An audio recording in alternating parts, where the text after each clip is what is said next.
Let's begin with a prayer.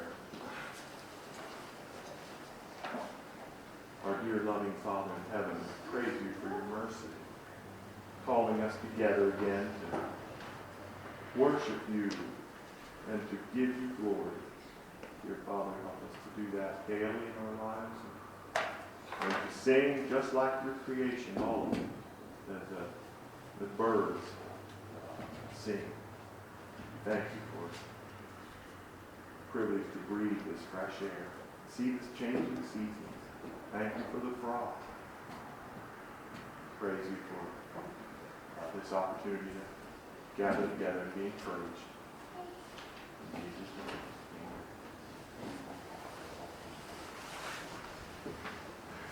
amen. Is there another two papers there? I need the 32 and 35. Those two first papers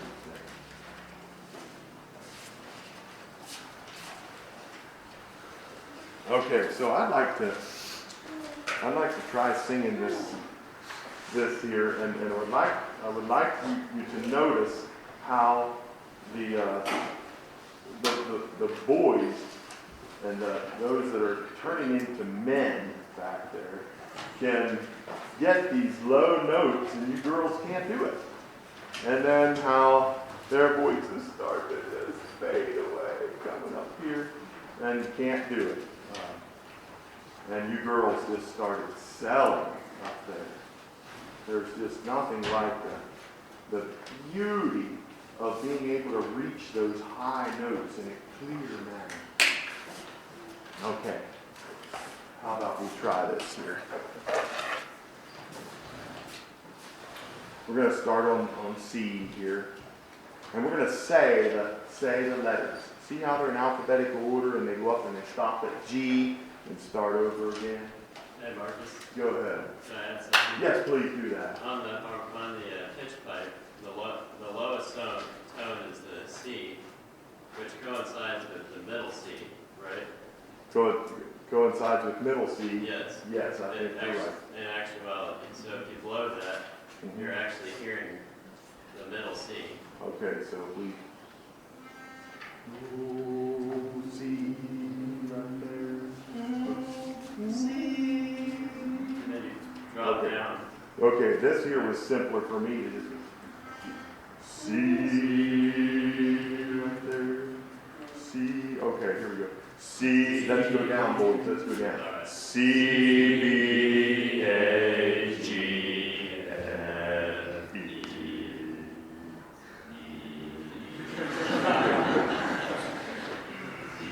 C B A G F D. Very good. Which is a mi on our shape note scale. Okay. Do, ti, la, sol, fa, mi. Okay. We don't have, it gets really quiet and funny when down below that one. Okay, so let's start here and see who can start coming in as we go up. F, G, A, B, C, D, E, F, G, A, B, C, D, E, F, G, A, B, C,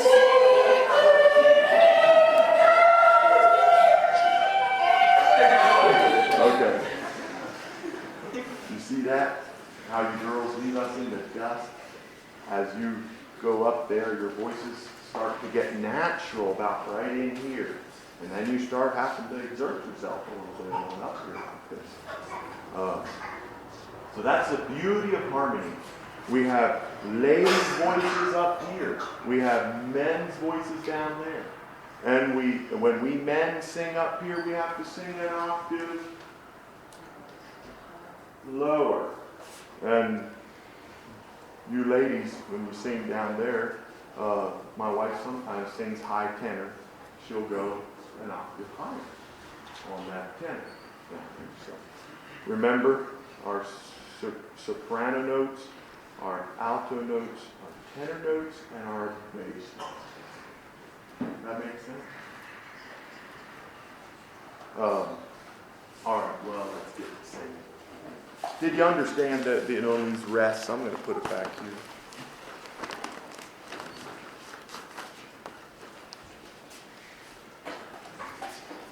Let's just start with Holy, Holy, Holy is the Lord. Is that 19? You stay on the line. Come closer. You girls are falling back. Come closer. Okay. There. Ready? Ready to take a deep breath. Holy, holy, holy is the Lord.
If we want a quiet seat,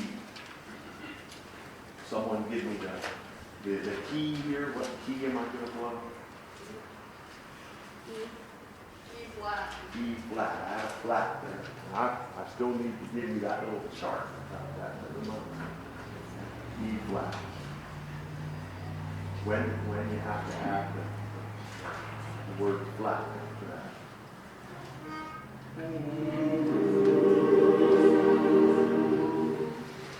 Here on a quiet sea.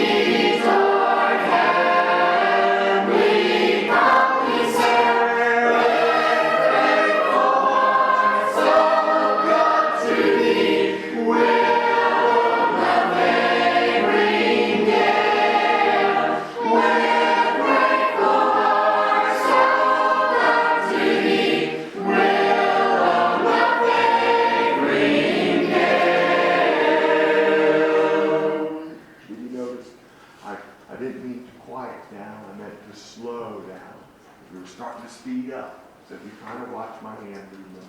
We'll keep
Let's go over to some new ones.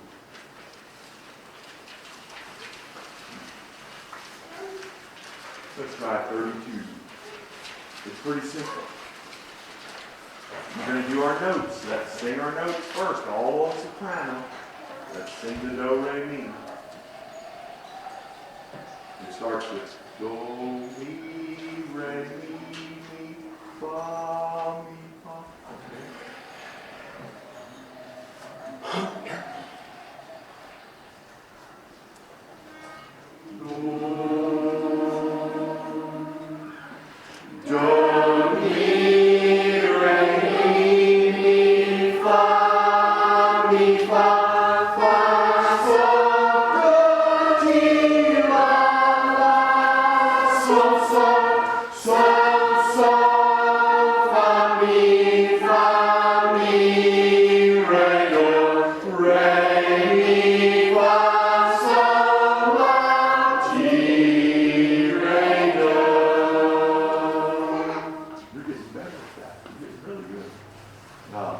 This is, you can see the writer is Henry Longfellow, the one that wrote, "Listen, my children, and you shall hear of the midnight ride of Paul Revere." He was a good poet, very talented poet, and this is about him hearing the bells on Christmas Day and thinking, this world is a sad place. And let's enjoy these words. What conclusion he comes to at the end.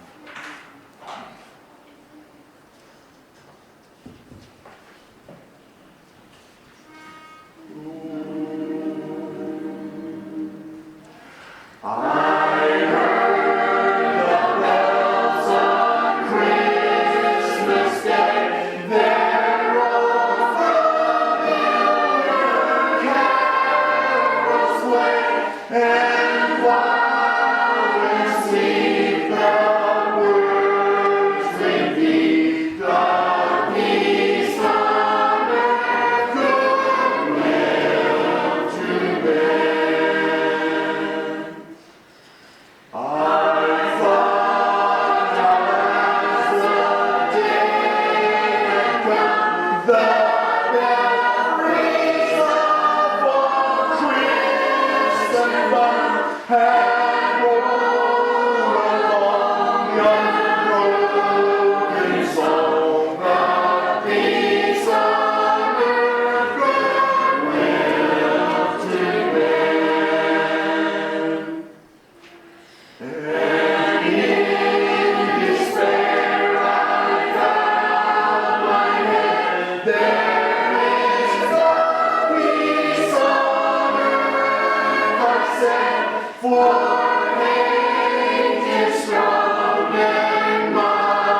here's where we got some of these rests.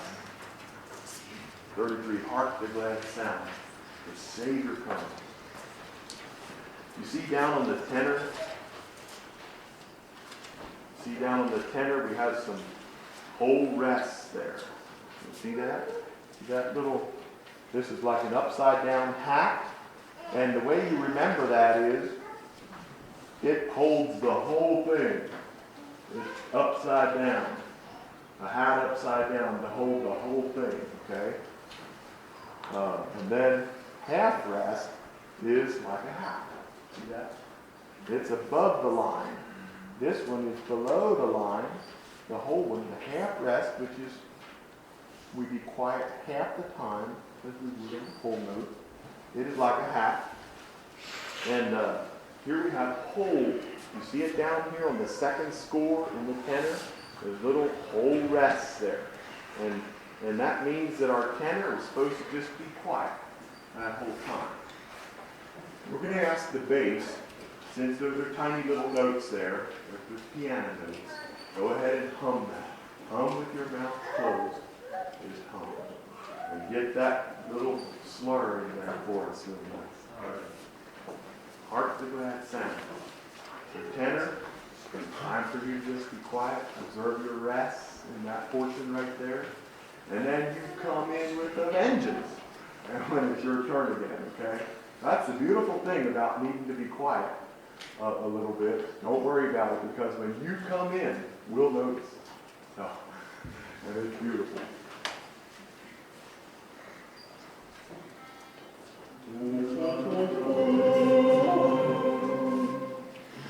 Hark the glad sound, the Savior comes, the Savior promised one.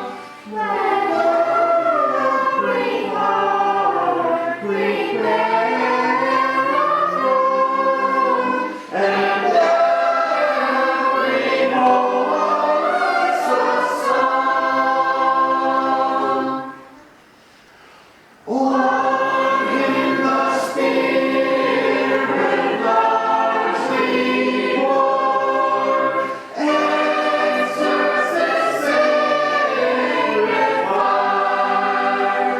Wisdom and might and zeal and love, His holy breath inspired. Girls, are you ready for me to just be quiet and let you sing? Carry that melody real strong on that portion there that you have to, that you are the ones leading. I'm going to be quiet today. See how you do. You'll do fine. Just kind of watch my movement here to keep on time. 3, verse 3.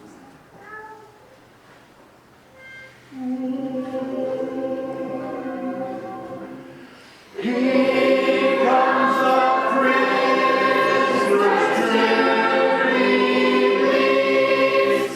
In Satan's bondage held, the gates of rest before them. The iron pleasures yield.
beautiful. Did you hear that bass humming back there?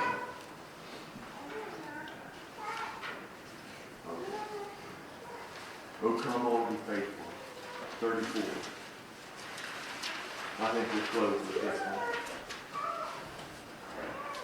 Have enough fresh air back there? Are we okay? I guess the weather changed. That helps. We got one fellow in the coat. Oh, very good. Drew, what's my key here? A, yes, very good. So on the chorus here, you see the little notes that the tenor has? I'm going to ask you to hum there. Just hum. And the alto as well. Your notes are real small there, little round things. You need to hum there. But the soprano, you never stop. You just keep right on.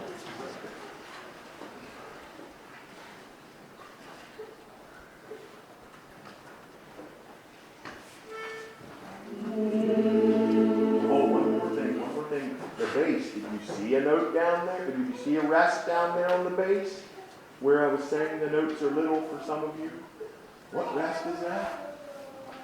A whole rest. But now over before that, do you see one that looks like one of these?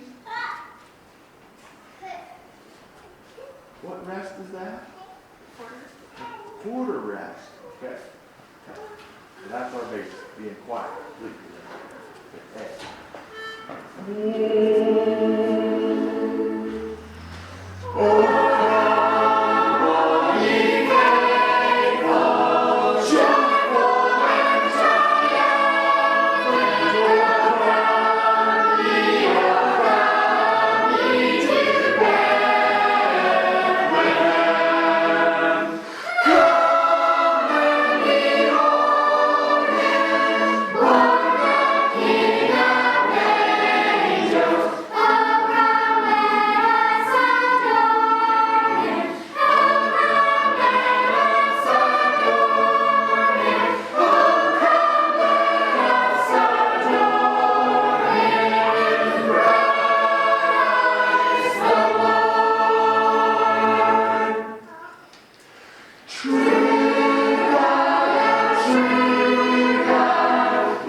word, the O, sing, all the citizens, you have to watch there. If there is no word at that point over there, and it just starts with Jesus, we have to give a little time for that note, that imaginary note there, and then we come in, okay?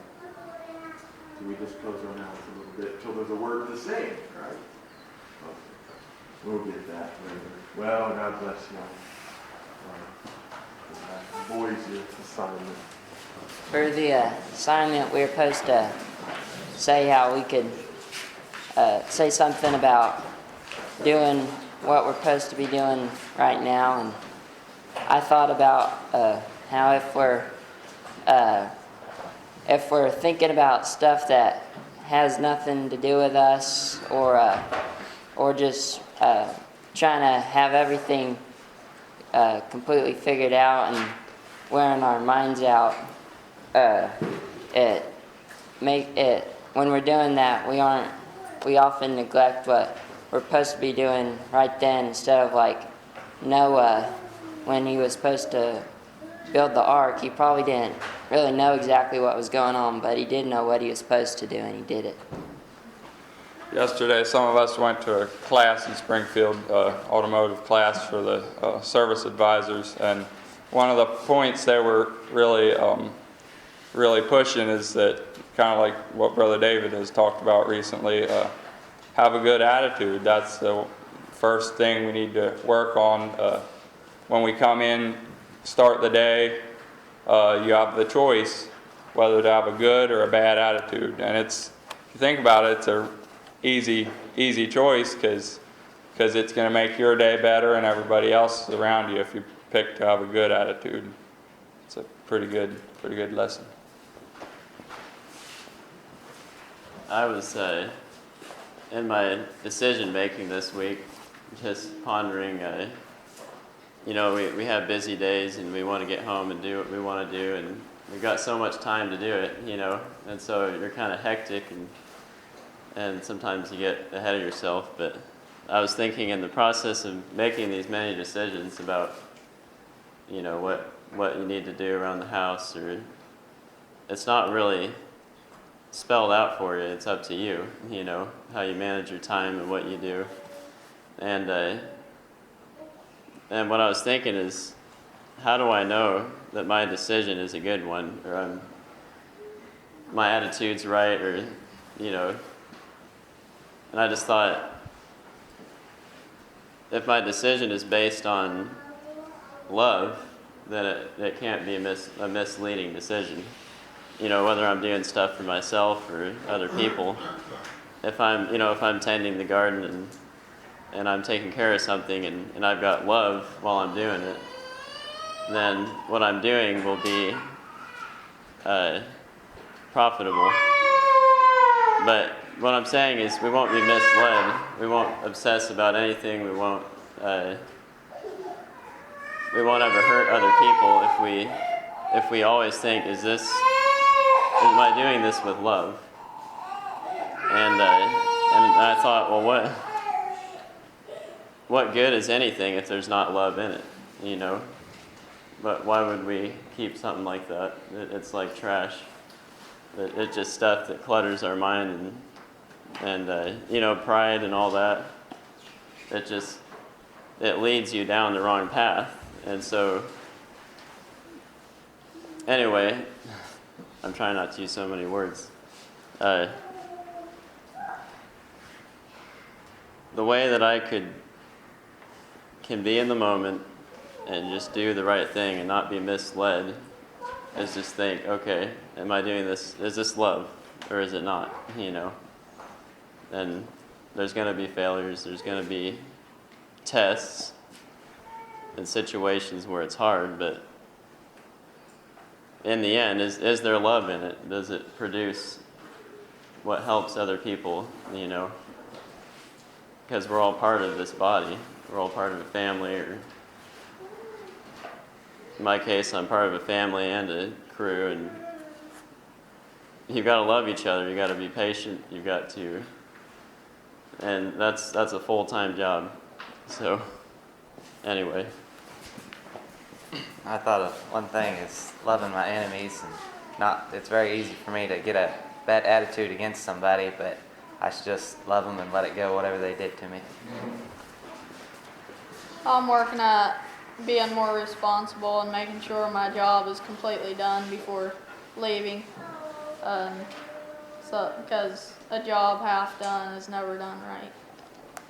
This week, two of my siblings were having some argument about something, and I was listening, and I heard what I thought was like the right way or whatever. And so I wanted to jump into the argument, but then I realized it was so much simpler to just let them fight it out while I could go do whatever I was supposed to be doing. So that we need to be doing what we need to be doing right now, because if we're not doing that, we can't go on to do what we're worrying about. So, got a verse on Matthew 6:34. So do not worry about today. Do not worry about tomorrow, for tomorrow will care for itself. Each day has enough trouble of its own. I think David's talked about how we shouldn't spend very much time planning on things in the future, and I tend to do that pretty much, planning like different how I'm going to reach a certain goal and all, figuring a certain trail to get to a certain point anyway. And what I need to realize is that it doesn't really hurt to do that, but you shouldn't be counting on it turning out like that, because a lot of people, they just live and then they never know really what's going to come up, and things just turn out how they didn't expect it, and that's perfectly fine. We don't just gotta plan everything. Uncle David's preached several sermons about just taking the step that's right in front of you. One illustration he gave was when a baby's learning to walk, it doesn't just jump up and start running. It has to learn to walk tiny baby steps, and they don't go straight to crawling stairs because they can't walk. You got to take the step in front of you and then move on. That what Randall and Chet had, I guess.